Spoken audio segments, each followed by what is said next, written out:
Welcome everybody to this afternoon Café au Kringle. We are delighted to take advantage of the fact that someone that we know from Denmark happened to be traveling to this area and was available to bring some of his insights and his experiences to share. Mads Henriksen was an intern here, one of our Danish interns, we'll just say several years ago. And so it's a delight to welcome him back. He actually is here because he's been invited as a guest speaker at the Danishly folk meeting in Tyler, Minnesota. And so we are able to hop on the coattails of that trip and that invitation and invite him to share some of his insights on Denmark today from his perspective with you all. And so with that, I will let him introduce what that looks like. Mads.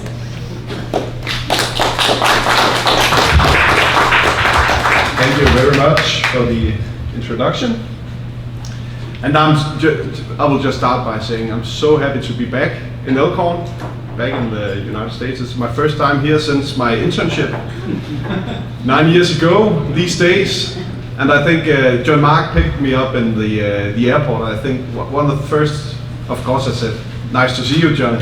But I also told you the story about how one of my first memories from landing in Omaha, also back then, and going to Elkhorn was the sound of the crickets.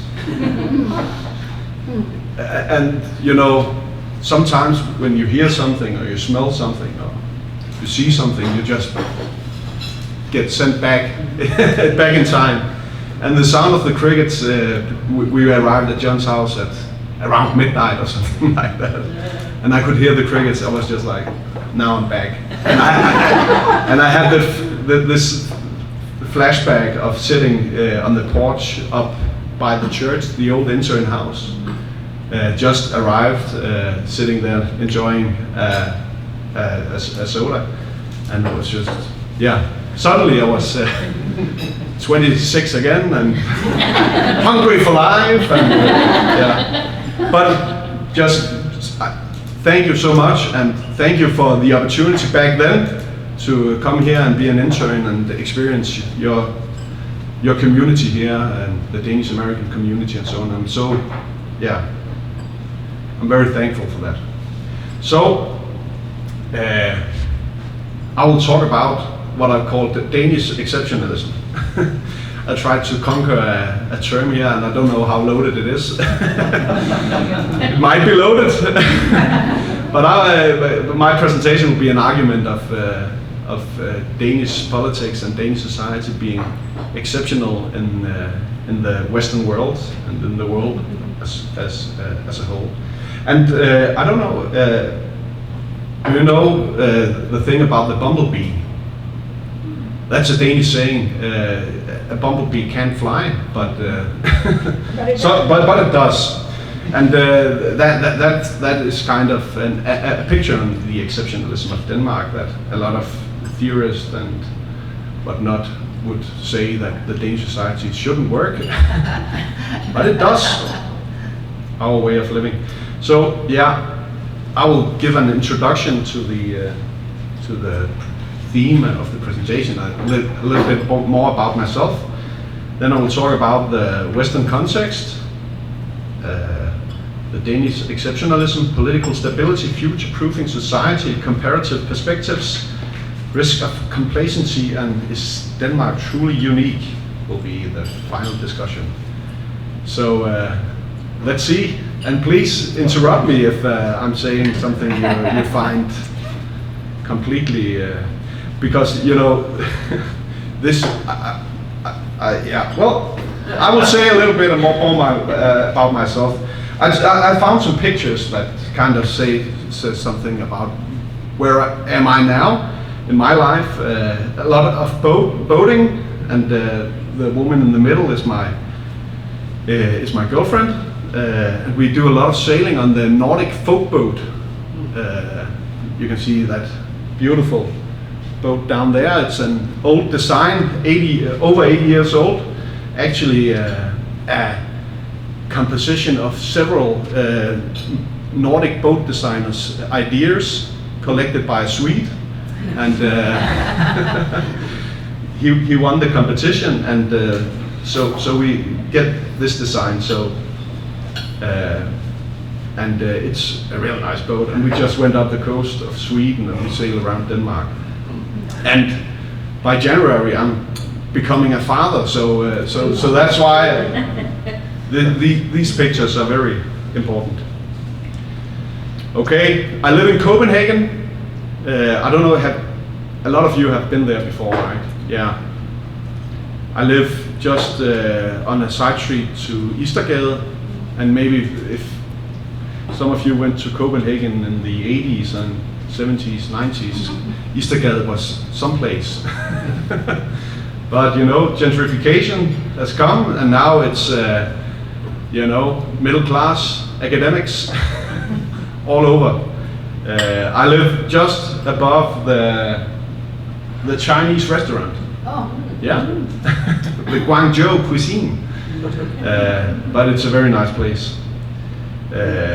I love to take my nephews on trips around Copenhagen and show them. They are from the southern part of Jutland, Sønderjylland. And has one of you been to Ærø? This an island south of Funen. Maybe actually a lot of Danish immigrants came from there because they've always been seafaring and had a hunger for seeing the world and so on. And you know, I love all the æbleskiver and everything. But have you tried the thick pancakes from Ærø? They are cooked in fat from a hog, a swine, a pig. So they are very American. A fried pancake. Maybe that should be your next thing if you grow tired of æbleskiver. And yeah, I love the nature. I have some pictures from my family's summer cottage up at the head of Funen, Fyns Hoved, and some pictures from Ærø over from Marstal and Breininge Church. If you go to Ærø, please visit Breininge Church. They have a really nice altarpiece there, carved by Claus Berg, a very famous northern German woodcarver. Also made the big piece, altarpiece in the Cathedral of Odense. And it was hidden away for 400 years after the Reformation. And after 400 years, okay, maybe we can take it. we will put it in the front again. Okay, so why am I here? I have found some pictures. On this side, in 2022, I ran for the Danish Folketing, for the Danish Parliament. And I made a lot of Facebook postings, and I know John saw a lot of them. And I wasn't elected, but that's how it is. But from the next month, I'm being called into Parliament to sit as a member for some months. So I'm very excited for that. And so a lot of things is happening right now in my life with becoming a father and going to Parliament and to the Folketing. And you can see I already had an appetite for dressing up and you know, gotta do what you gotta do to get those votes. That's me and Vincent, because the other part of me, just a lot of people ran for Parliament, but I was an intern here at the museum, and I did the institutional archives. You can see that there. So, and before this presentation, I went down to the vault and saw the boxes. You can, it says Alexander and John, I just ran to the boxes to see if they were still there. Yeah, and they are. Very nice. So that's why I'm here, because I have a lot of opinions about Danish society, and I have a connection to the museum and the Danish American community.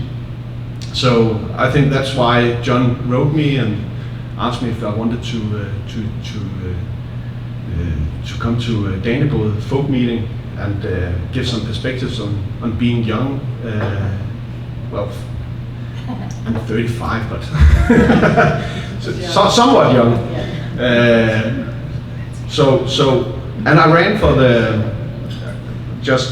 in these times, I think we have to be precise on which background we have and where we're coming from. I ran for the Social Democratic Party in Denmark, so that's where I have my point of view.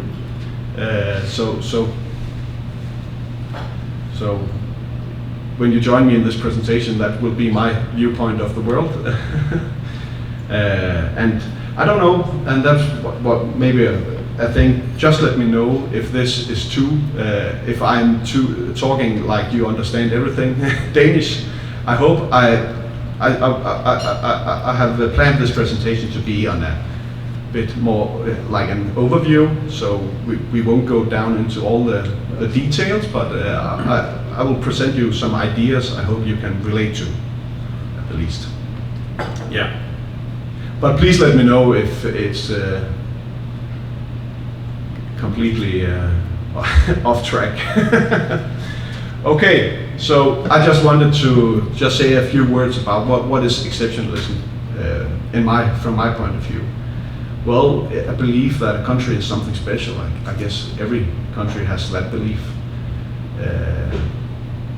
But when you compare it to other countries, there might be some differences. And sometimes looking for similarities are good, but also sometimes looking for exceptions or for the odd thing out is interesting, because that might tell us something about what we do different. Not to cause diversion or polarization, but maybe to highlight some of the things that you can use in different contexts. And my focus for today, when talking about Danish exceptionalism, is political stability and future-proofing of society. Because Denmark is special in many ways. I guess most of you that have traveled Denmark have seen the Bible with the small boutiques on the side of the road with no, it's a trust system, so if you take a bag of potatoes, you have to leave 30 kronas. There's no one checking you if you do, but we trust each other, so trust is a very big thing in Danish society, that we trust one another. We trust that you can leave a wagon filled with potatoes and no one will not just put it on their car and go away without paying. So that's kind of just a little telltale on what Denmark is. But also on a structural level, we are quite an exception at the moment. I've just took this figure with me. It says something about how many percentage of your GDP, your gross domestic production, how much are you in plus or are you in minus? And the green out, yeah, my left, your right, that's Denmark. We actually have a positive income as a state, almost over 3% of our GDP in plus. So we have a lot of money just lying around. Because we don't use them, evidently. So we don't balance our budget, you can say, but some other European countries, it's going way worse. Italy on the right of me has expenditures for 7% more than they have income of their GDP. So Denmark is a strong economy.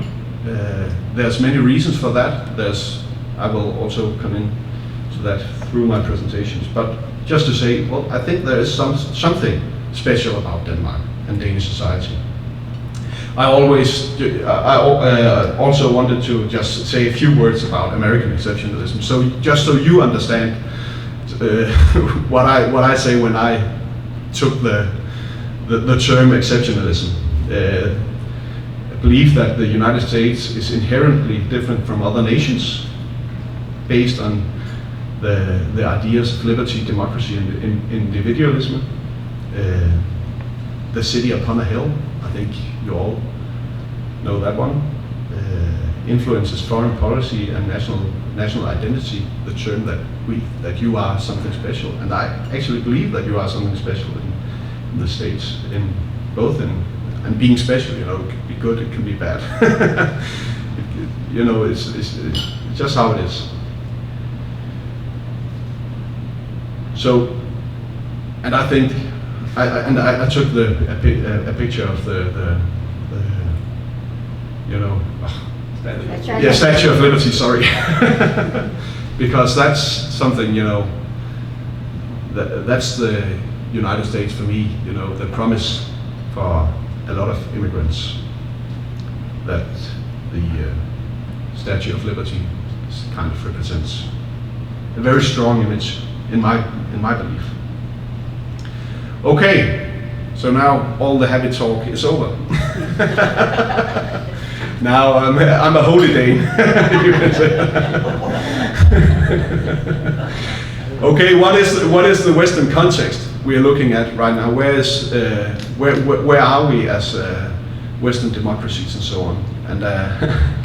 And what are the challenges? This is kind of, I try to list up the challenges I see in the Western world. A lot of polarization, deepening ideological divides between political parties, and not only parties but also us as human beings. We go in different directions at the moment, and maybe we forget that it's okay to talk to each other still. Populism, both on the left side and the right side. We see a rise of leaders challenging established democratic norms. In Europe, we have Orban in Hungary that has challenged a lot of democratic norms.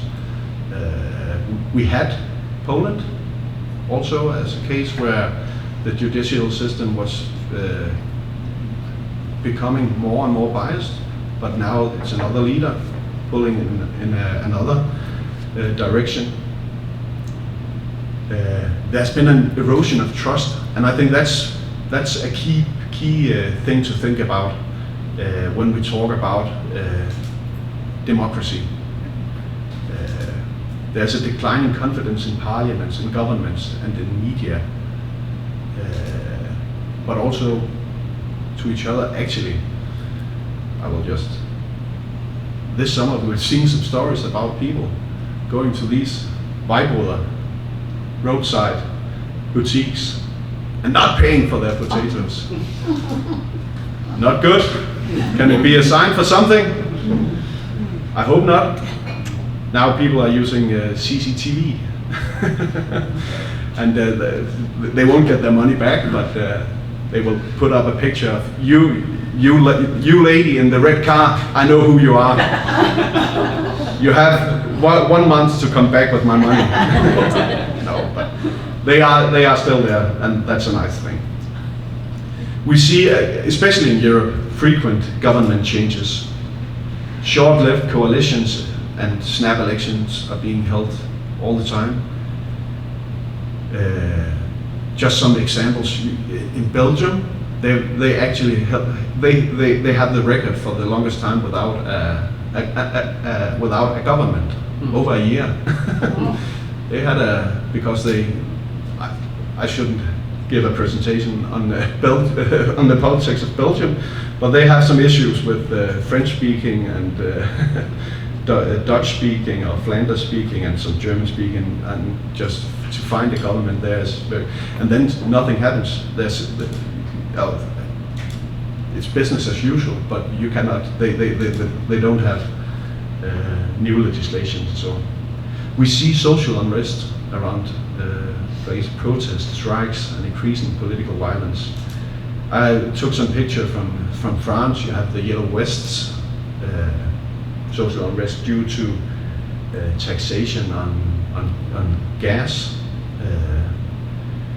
Of course, we have the whole situation in Ukraine, and down in the corner, that's from Brussels, where a lot of farmers, they drove their tractors into Brussels to protest new legislation on the climate, and they actually succeeded. It was postponed to this commission period in the European Union. Yeah, we see misinformation and a polarization of information and so on. And many of these things lead to policy volatility. And what a word is that? Yeah. Frequent policy reversals due to shifting political majorities. We see policies can be all over the place. When I arrived here, I talked with Nan about differing tariffs and so on, and how it can be difficult as a small business to plan for what will things cost in a couple of months. And that's not something you like, at least as a social democrat, as I am. Okay. Whew. A lot of bad things. But now Denmark. Now I'm the happy game. I love me some Denmark. We have a stable multi-party system. Even though, you know, we have coalition governments formed through consensus rather than conflict. We even have minority governments, you know, where in parliament they don't have actually enough votes to get their legislation through, but they have to talk with other parties to create a majority. But right at the moment we actually have a majority government, but it's formed in a quite funny way where the Social Democratic Party, which I'm representing, and Venstre, the Liberal Party, the old Farmers' Party, they actually are sitting together in one government. So really working across the aisle, but also not just pushing their own policies through, but also still inviting other parties to participate. And if you ask them, a lot of that might have been agreed upon when they are invited in, but they are still invited in, and I think 90% of, at least 85% of the legislation is with a broad consensus in the Danish Parliament. So it's quite stable. High institutional trust. We actually, and I have some polling on that later, but there is confidence in Parliament, in the Danish judiciary and the public administration. Very important, because if we have to challenge everything, you know, you can grind a system into a halt.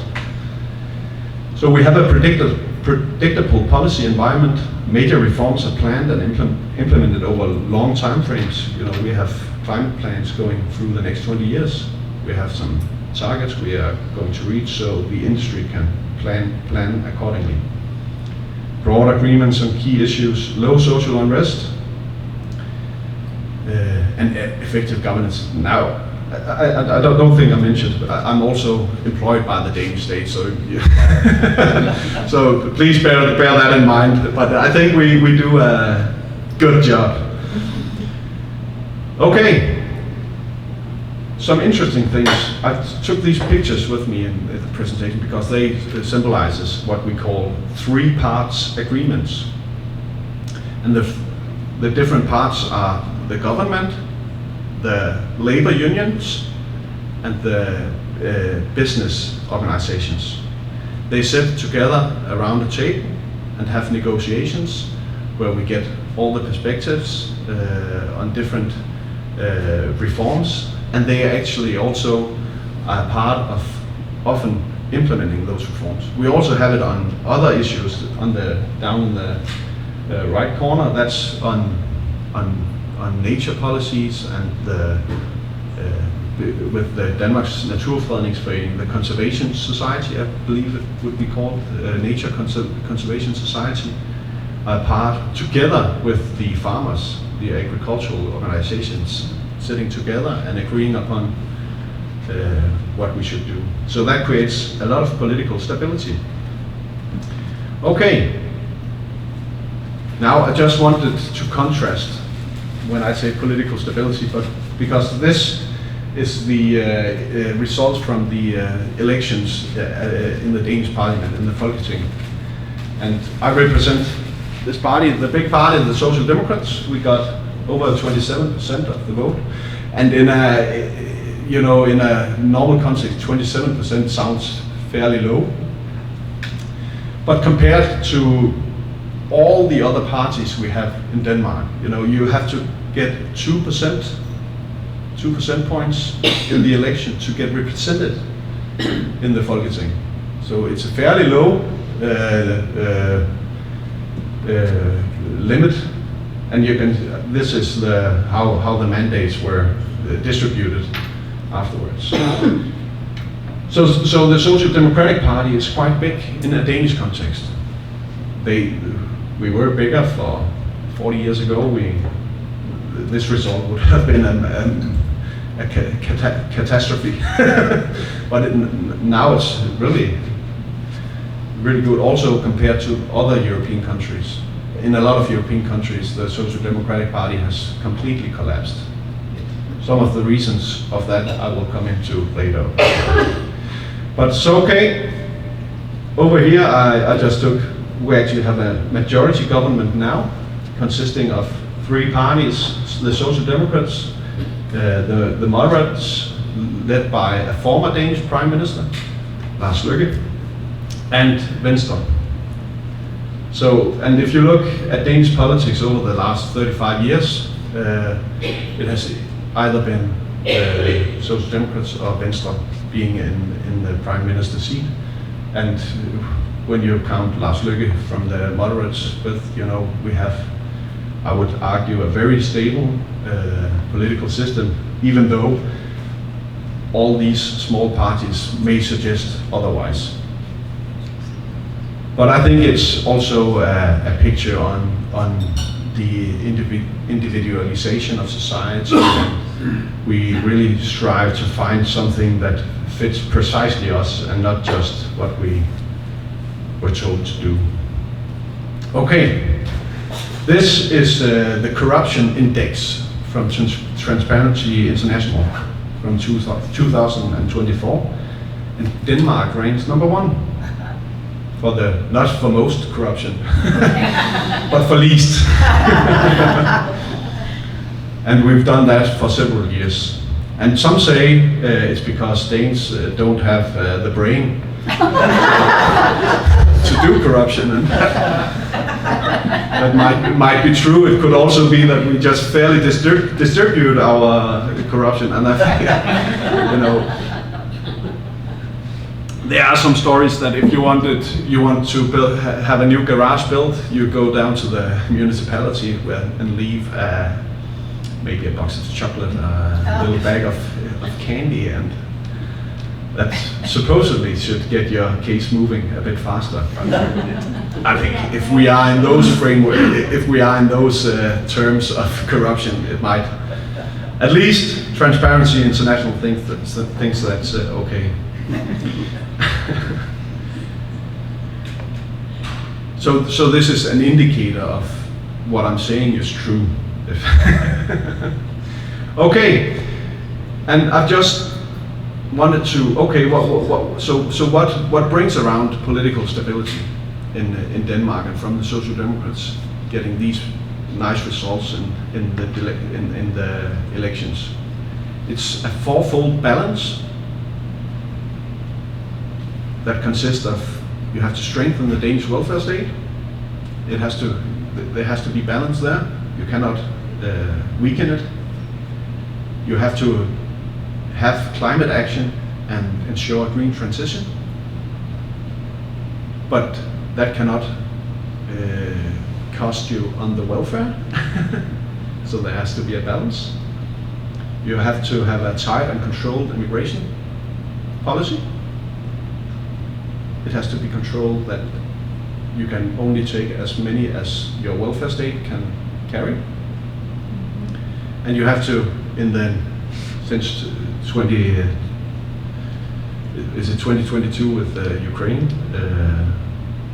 you have to ensure security and preparedness. But doing that cannot hurt the three others. So it's quite a balance act. And I know that our Prime Minister, Henriksen, has this board in her office where she has some indicators on these 4 subjects, and they have to be green. If they're not green, somebody will get told to make it green. No, she's actually a quite funny but serious woman. Okay, so future-proofing welfare. We have a universal welfare model in Denmark. We have a high degree of social mobility, meaning that even though you come from maybe a disadvantaged background, you can still get the education you want, and also we can see in our statistics that the income distribution can be good, even though you come from a disadvantaged background. We have a strong social cohesion, and what is that? Well, that is the Bible, the boutique on the side of the road. You have social cohesion when we talk about that. And then we had the welfare reform in 2006, not being done by the Social Democrats, but by the Liberal government back then, but with participation from the Social Democrats. And what was the welfare reform in 2006? Well, it was actually a future-proofing of our pension system. You know, a lot, and that's not a small feat. A lot of in the Western world, we have a lot of issues with pensions and when you can retire and so on. We have actually made a few, but of course it's always under discussion. But we made a system where the retirement age is following the expected life expectancy, and we have a vote every other year on the retirement age, and it has been followed since then. And that's actually one of the reasons for our very good budget management. Current retirement age? It's 67 and a half. And I think they will cap it, at least the Social Democrats have stated, we will cap it at 70 at the moment. But because if we follow the model, my expected retirement age will be 73. And I think that sounds a little but I just took one of the policies that Social Democrats got through was Nu det Arnes Tur, a big campaign. We ensured that if you've been in the workforce for 40 years, you have a right to retire. And that's actually just a temporary solution, because we have a very good labor market pension system where you take me as an example. I pay out of my wage, 18% is put into a retirement fund, and it's paid for by my employer.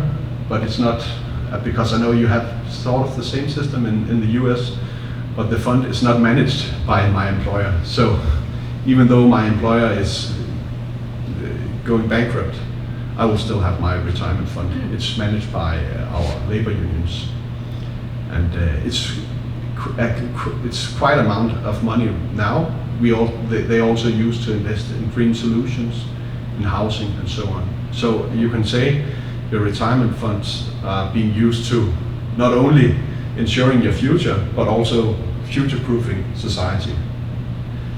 And it's some of the biggest funds in the world at the moment, the Danish labor market pension funds. Okay, green transition. Denmark is a global frontrunner concerning wind energy. And I know that in Iowa, you are as well. But of the electricity we generate in Denmark, 57.5% of it comes from wind, and 10% comes from solar. So it's quite a huge amount of our electricity that comes from sustainable resources. Still, 7.5% is coal, but I know for a fact that that number will go down, because from the city where I'm from, in Odense, we have the power plant using coal, and it has been transitioned out now. We were actually out of it, but then the whole thing with Russia and Ukraine happened, and we had to start using coal again. So that was, on a larger scale, a minor issue. But yeah. Okay. So now the elephant in the room, and yesterday I was around with John, and I can hear that in the US politics, immigration is taking a lot of room in your policy discussions.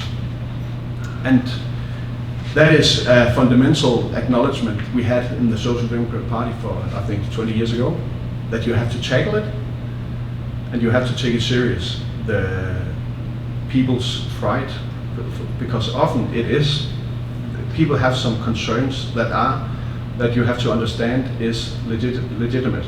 Because if you don't acknowledge them, somebody else will. And I won't say more on that.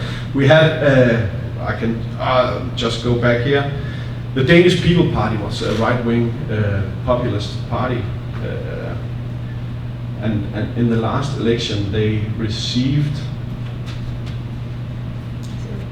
5 mandates. And if you go back to the election in 2015, they received almost 40. You know? And a big reason for that is that immigration is no longer an issue in Danish politics, because there is a broad coalition, political coalition, around securing that there's stability around the policies, and that people's concerns are being heard. And I know I've read a lot of New York Times articles as well describing Danish immigration policies. And to some degree they are true. That we have some tight policies, especially concerning refugees and immigration from the Middle East and Northern Africa. When that's said, I took this figure with me, and this shows how many full-time employed employees there are that comes from another country than Denmark. So it's a tale of, there's two sides to the tale of Danish immigration policies. Because on the one hand, it's very strict, but if you can work and get employment, then this graph shows me, feel free to come. And it's, if you can work and if you will work, it's fairly easy actually to immigrate to Denmark. And this is both European labor and from what we call third country, all countries outside of the EU. And just also to say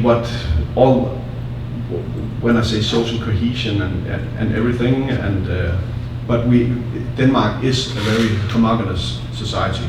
I just had this figure that 85.6% of the Danish population has a Danish ethnicity, and non-Western immigrants consist of 6.2% Denmark. So that is also a part of the story on why things are as they are. If you look at the Swedish numbers, I think they are now over 20% of the total population being non-Western immigrants. And that's the kind of the core of social democratic immigration policies, is that we had an acknowledgement of that numbers mean something. You can only, especially if you have a highly developed welfare state, it can only service so many people at a time. Because I have I work in Erasmus Plus, a European internationalization program, and I talk with my Swedish colleagues, and they are telling a story that something like child dental healthcare, that the public dental healthcare is completely there's 1.5 years wait time to get serviced. So all the Swedes are going to private alternatives, and those people who cannot afford that has to wait 1.5 years. And that's just simply because their growth in population the development of their welfare state has not followed. So it's a question of human resources that the system cannot service the number of people. So this has been the elephant in the room in Danish politics since actually since we had the Earthslide elections in the 70s, and we had the Danish People parties being on the rise for 20 years, but now it seems like there is a broad political consensus on maintaining tight controls, leaving this issue to be a non-factor. But we can still discuss how can we attract more workers to the Danish labor market, because they are needed. That's how it is. Yeah. Okay. Strengthening national defense, crisis preparedness, geopolitical awareness, NATO commitment. And I could talk a lot about how the world has been completely changed in Europe and in Denmark since the Russian invasion of Ukraine, but also since the presidential elections here last time, and how much in Denmark it was quite, we were nervous when we heard about the intentions on Greenland and so on. Yeah, but you know, we are. But my gut reaction is always also to laugh, and it can be sometimes a bit inappropriate on my side. But it was actually a very big crisis in Denmark, because, well, we knew for sure that we could not defend ourselves. If the U.S. sailed a couple of Navy ships up and said, well, here we are, and we would leave. Yeah. But still, we have because you know, Greenland was a Danish colony, so we also have an obligation to let them decide for themselves. So it's not even, you know, and that this was something that the Danish Prime Minister tried to explain, that we cannot, the Danish Parliament cannot just write a law handing Greenland over to the U.S. It has to come from, if it's a desire for the Greenlanders, then of course. But yeah, but this transition in Danish politics is, you know, you cannot find something like it since the implementation of our constitution. I have a figure, yeah, I will return to that because I have a figure I will show you. Okay, and now you listen to me, so you can surely say there is a risk of self-complacency. Because, you know, if everything is going good, who challenges you? Because you always have to future-proof your society. We have some challenges. Inequality, social inequality is rising somewhat. We have a challenge of integration of all the the people who comes to Denmark and want to live together with us. And I actually, when I ran for parliament, I told a story I had from the museum concerning Danish immigrants, and I told the story in a way that, you know, I told people about, have you heard about these immigrants that are creating their own schools? They have their own cities. They insist on speaking their own language. They even open their own churches and museums. And they don't want to integrate. Have you heard about those? Those guys are Danes. Because, you know, that's how it is.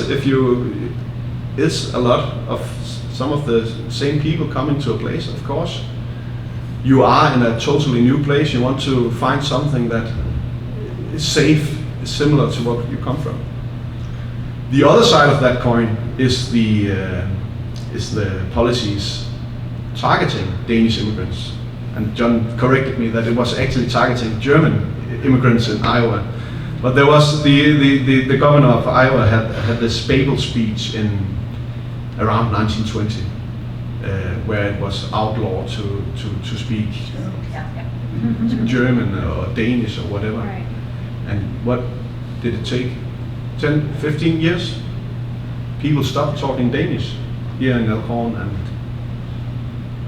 they did it before. They had their Danish plays and so on. So that's the other side of the coin, that you can actually you can do something about integration, but it was also a bit harsh. If nowadays we would talk about maybe some human rights violations being done to Danish and German immigrants and so on, but you all are very American now. So, okay, I just took a picture of Novo Nordisk because some critical perspectives on the Danish economy is Novo Nordisk. They are a huge success, but they are taking more and more space in the Danish economy. And we've just seen not only Novo Nordisk but also other medtech companies. And we've just seen that your presidential elections here has made a lot to threaten the Danish economy in that sense, because we have a lot of medtech companies also making vaccines and so on, and their shareholder value is hurting at the moment. And then we have the pension discussion. Still, even though we have future-proofed it, can we continue to just raise the age of retirement? And there's also a discussion, we are saving up a lot of money, but if I have to be 75 to spend the money, what happens to all the money? So a lot of okay.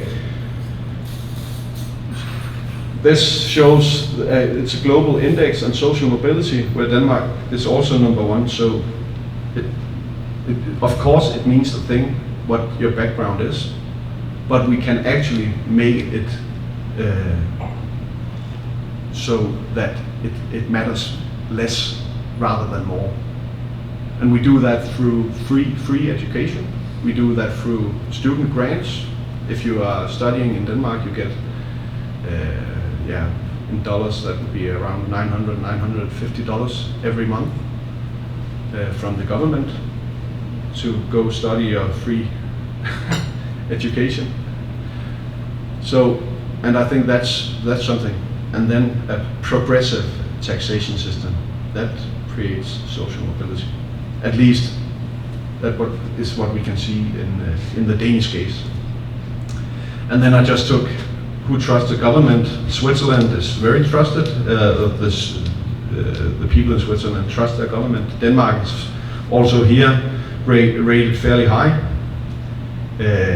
And compared to the other side, I can see Denmark has the percent of people who trust the government is 63.54%, and compared to US it's 31.02% that trust the government.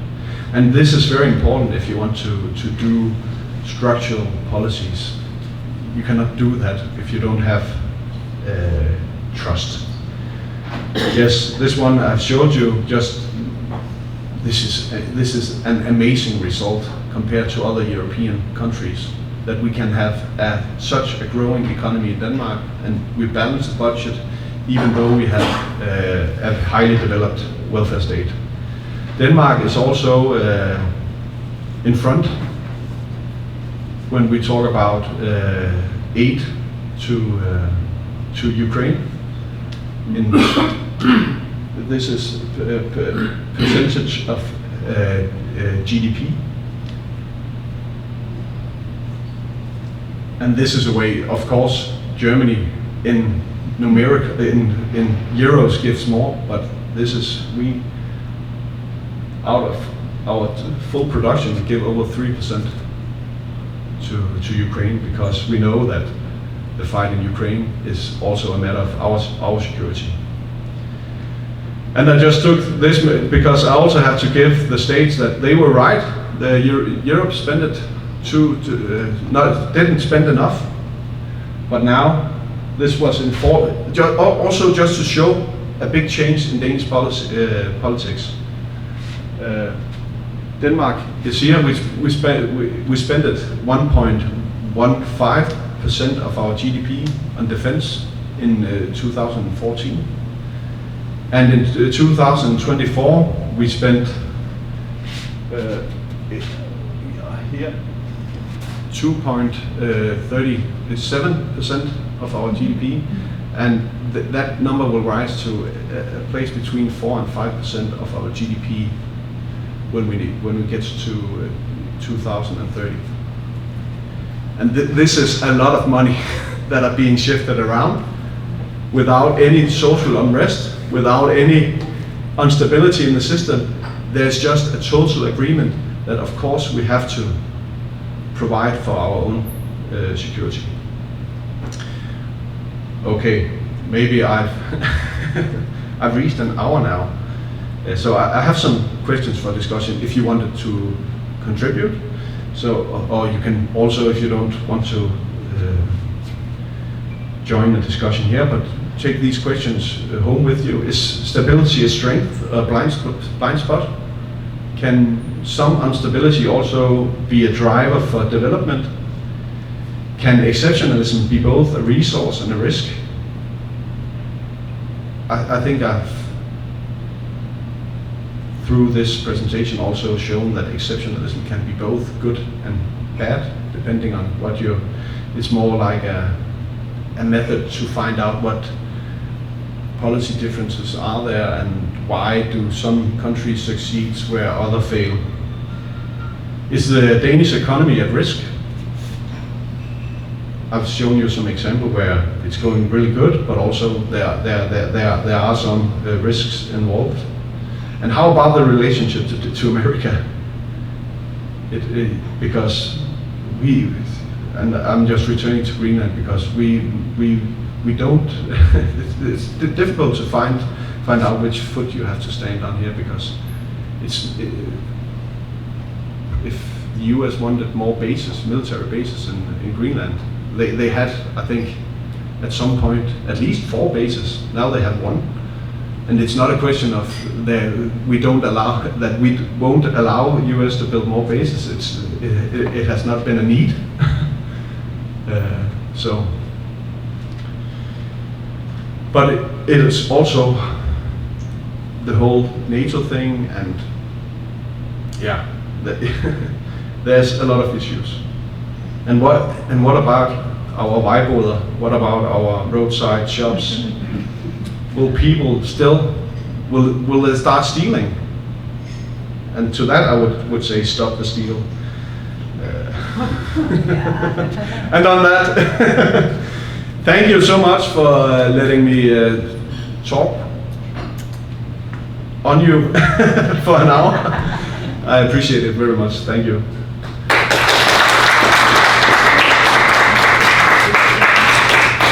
And I think if there are some questions, I, at least from my perspective, I would like to answer questions, but it's not my room. Yeah, just wanted to really explore the whole concept of consensus.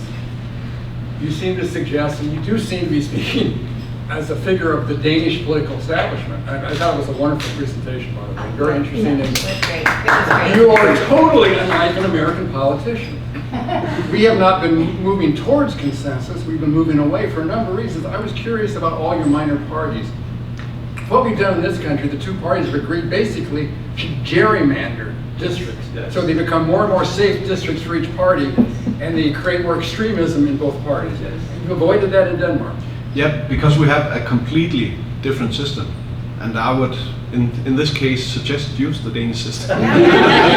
Because, well, it's a relative system. So if you get 2% share of the vote in the whole of Denmark, you have a right to 4 mandates. So we have some directly elected mandates, and then we have some mandates and it's very technical, but that will be distributed to the parties called kredsmandater, or there are several big districts in Denmark. In the district where I ran, in the big district there are 8 smaller districts. So it's a way that you can distribute mandates accordingly to the vote share in total. And So when you you say mandates, you mean representatives? Yes. in the parliament? Yeah, sorry. Just for Yeah, clarification. yeah. Members of parliament. Yeah, that's a mandate. So the Social Democratic Party had 50 they have 50 members of parliament, and those are distributed out in I think there's 8 big districts consisting of, all in all, 99 smaller districts. So in the US you have the first past the post. The one who wins the district wins the membership. Right. We have a relative system. So we want to assure that, and it's actually in our constitution, that Parliament has to ensure that people are represented in Parliament in a framework. It's my understanding that to immigrate to Denmark, one must be fluent in Danish. Is this correct? No, Could you repeat the question, please? I said, maybe I'm incorrect, but I had read some time ago that to immigrate from America to Denmark, one must be fluent in Danish. Is that still the case or not? No, we have to. You can immigrate and work in Denmark, Right. but you cannot become a citizen without Language. the language. Okay. So you have actually you have all the rights except for the most important right, the right to vote. And if you are from a EU country, you can actually vote in the local elections, but not for the national elections. But it's not a requirement to live. You can live your whole life in Denmark without being a Danish citizen. And still get health care. Yeah, because it's. Yeah. And I forgot the most important political slogan the Social Democrats have is "Do your duty, demand your right." You don't have a right without doing your duty, and duty is a relative term. You have to contribute with as much as you can. So and that really shows in our immigration policies. Yeah. So. Thank you. Yeah. When you said that if you can work, you can immigrate, Yeah.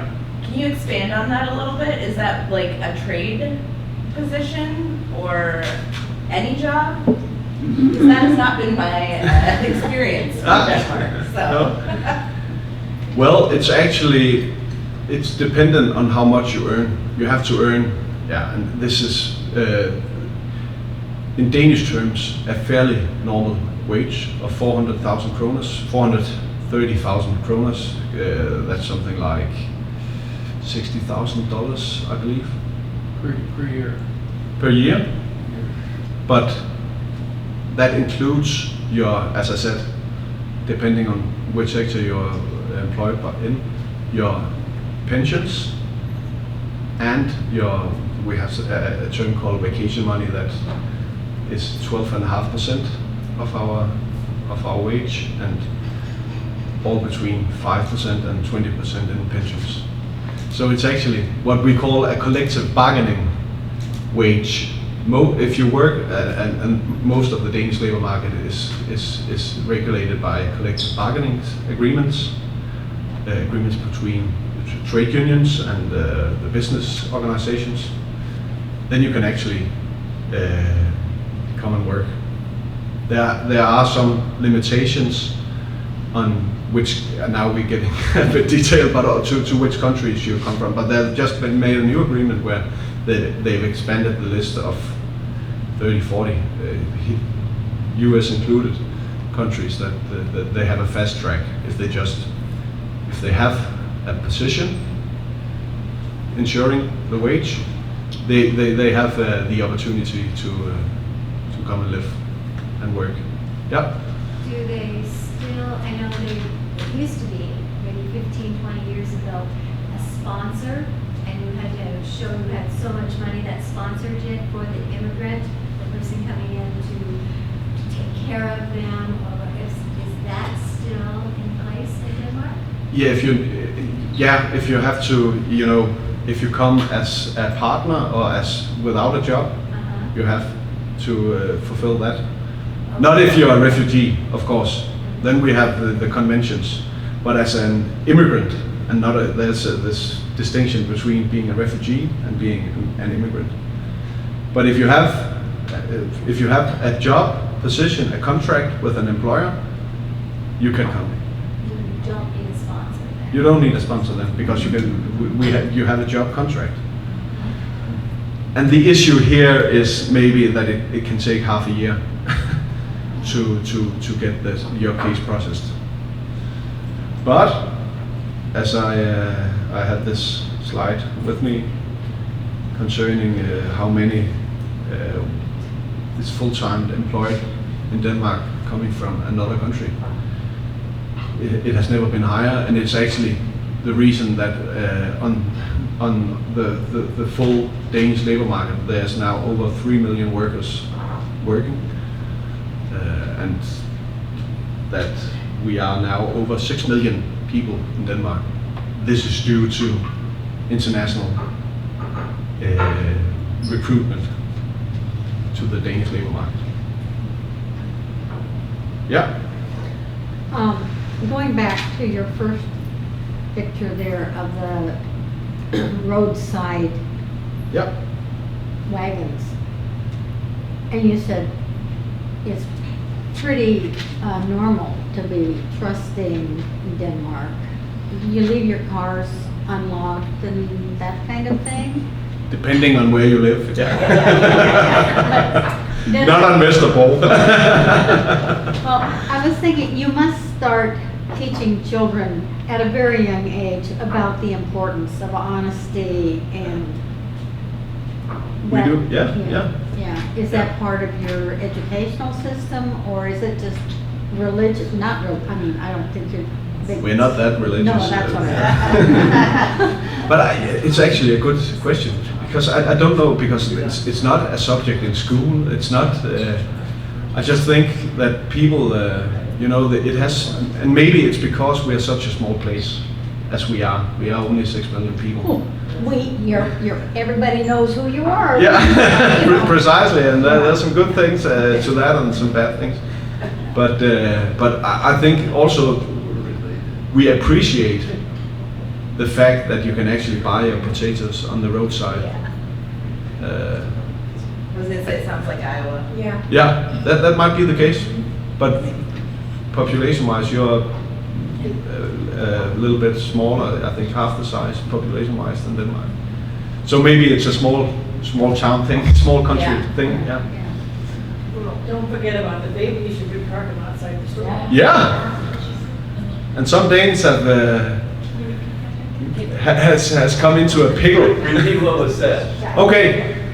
She You can park your baby outside the store. Yeah, that we park our babies outside. Oh, yeah. We go into a restaurant and have our dinner, but the baby is outside. And actually, some Danish tourists to New York was did once come into a pickle there because they were arrested for leaving, for not taking care of their child. So sometimes being a Dane can be dangerous. But that's true, you know. There's something, and I don't think there's any research done on this, but we have some belief that babies should sleep outside. It's better for their lungs or something like that. You haven't mentioned about K through 12 education, how it's funded in Denmark, and how that consensus is built, because there's really lack of consensus on K through 12 education in this country. And childcare. And childcare as well. Yeah. Okay. Well, it's publicly funded through all the 0 through what do you call it? K through 12. Yeah, that's from kindergarten until 12th grade, right? Yeah. So, well, that's publicly funded. And Through- also your university? That's also publicly funded. Yeah, we don't have any private universities in Denmark, in fact. None. We have some private schools. We also have private high schools, but no private. And actually, they are also publicly funded.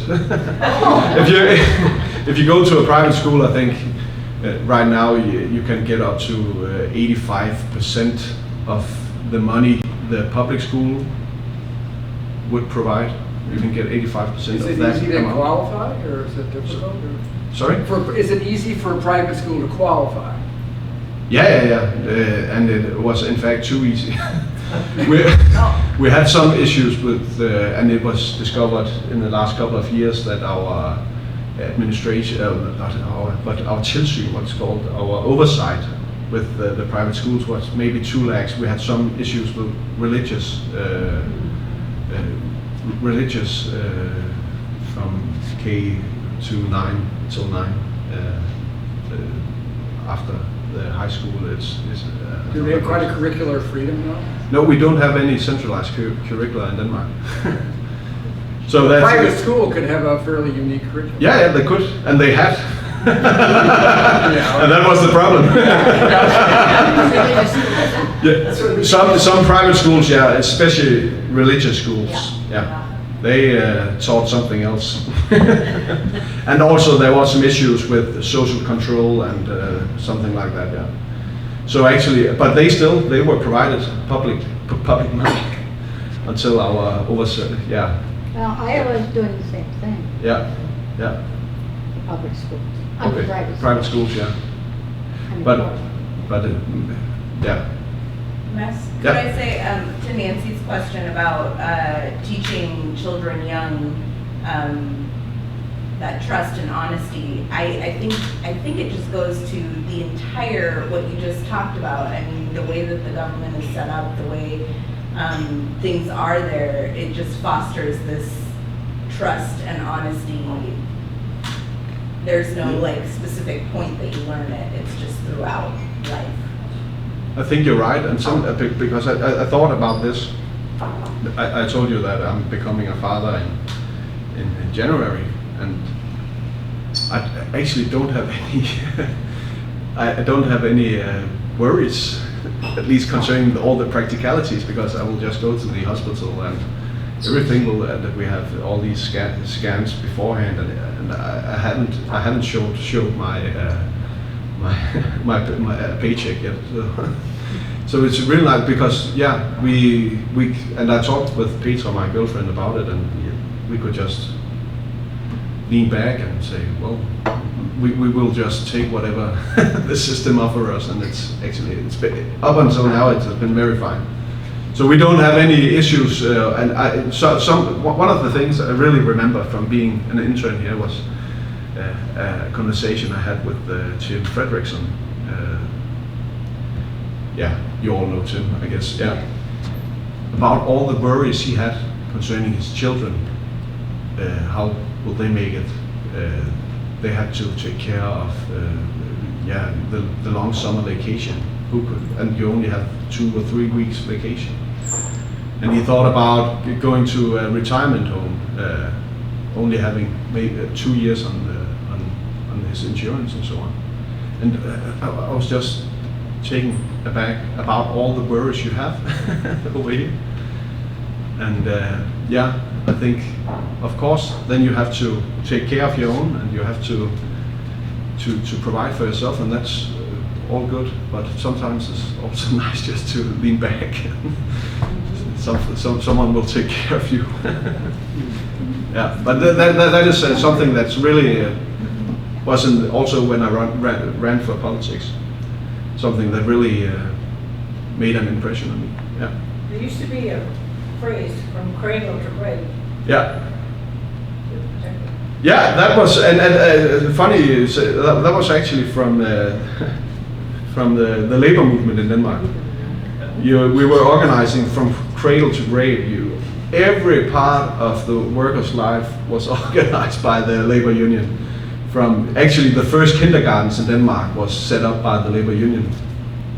And there was, and the grave was that the funeral home was run by, it was a cooperative, a workers' cooperative. So, yeah, we organized from, not anymore. But it seems like what you're presenting is that ever since the 70s, you've had sophisticated discussions about how to use market forces and how to limit them when they need to be Since the 30s. Oh, since the 30s. Yeah, since actually some of the first public projects in the 30s were to combat unemployment rates. And I would actually say the big political, the first case of political consensus between the very young labor movement and the Liberal Party that fought against that. It was Venstre, the Liberal Party, that ensured that Denmark truly became a democracy. There was a political agreement called Kanslergadeforliget, named after the apartment where the Prime Minister, the Social Democratic Prime Minister Thorvald Stauning, lived. He brought together the Social Democrats, Venstre, the Liberal Party, and also the Conservatives, and they made an agreement ensuring some social safety in the depression. And you know what? The day after, the front pages of the newspapers was Hitler coming into power in Germany as chancellor. And this was actually because the alternative was fascism, or communism, or whatever, or it could be. But that was the first case where, the labor unions and the Social Democratic Party was one thing back then. The compromise was that we had to do something for the farmers, and we had to do something for the unemployed, and we had to combine our forces and say, well, we want political stability in our country. We have to reach over the aisle, as you would say. And since then it has been, and I don't know if this joke is too much for Americans, but we say in God's eyes everyone is a social democrat. So yeah. There was a question down in the back. Just back on the subject of younger school age. I have a friend in Denmark in his early 30s. He said, kind of across the board, when he was a kid, they learned English. They started learning in about 4th grade, and I was like, has it changed? He doesn't know himself, so I was. It has. He said he It's thinks from it the- was 3rd grade, but I was. Yeah. It's from the first grade now. First grade, Yeah, okay. you start English. Yeah. Is it the British or the English? Whatever they talk on YouTube. I don't know. And I think, at least in my workplace, we write internationalization with an S. So I guess that's British. I just wanted to say for consideration, when we look at our Congress, the average age is in excess of 65. When you look at the Folketing, the average age is 44. Just think about that. That's because the retirement plans for Danish politicians is very good, and it has been changed now. And that's the good part of me going into the Folketing now is actually let's say in 10 years I decide to run for the Folketing again and be elected, I will be on the old pension system. And that's very nice. At least a friend told me that. But there are no term limits, let's just be clear. There's no term limits. No term limits. There is, it has been a quality for a candidate to be young. A lot of people wanted young candidates to be elected. And we have some very good elder statesmen, but As you stood for Parliament, yeah. how much of your own money? That's what I was just gonna say, what about the financing Yeah. behind all of this? This is Well, it takes- I raised, as I remember, almost 400,000 kroners. And of course, I used some of my own money on gas, but I did not contribute to my own campaign. I used a lot of my time, so. But no, I raised money through the labor unions. I raised money through small krona donations. What's that in dollars? That's around, is it $60,000? Yeah, 60. Yeah. Thank you. But I didn't get elected, so.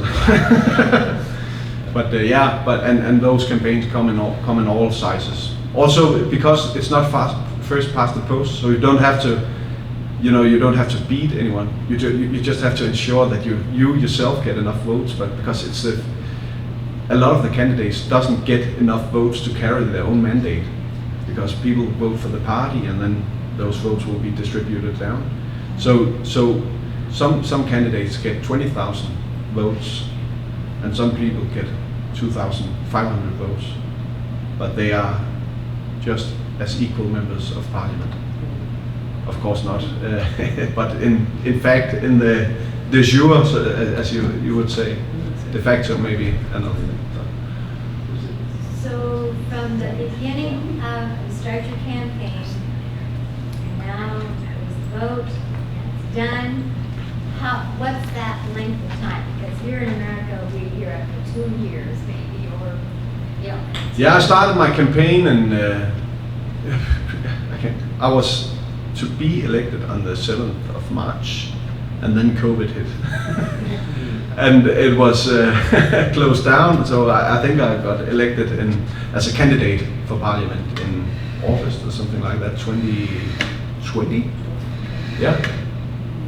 But that was a real big hit to my campaign, because my campaign was built on going out and talking to people, and I can tell you, it was not nice meeting strangers during COVID, and so I had very little. My plan was to knock doors for 3 years, going out, presenting myself, having a conversation, because that is what I like about politics: listening to people, talking with people, sharing ideas. And I was left with Facebook ads and Facebook posts and all of that. I really hated it. So it was a good thing I didn't. Well, I think I would have been a good politician, but the whole social media aspect of policy nowadays is, and maybe it will change, I hope so, and then I might return, but as long as I have to chase likes and chase comments and all of that stuff, policy is not, or politics is not anything for me.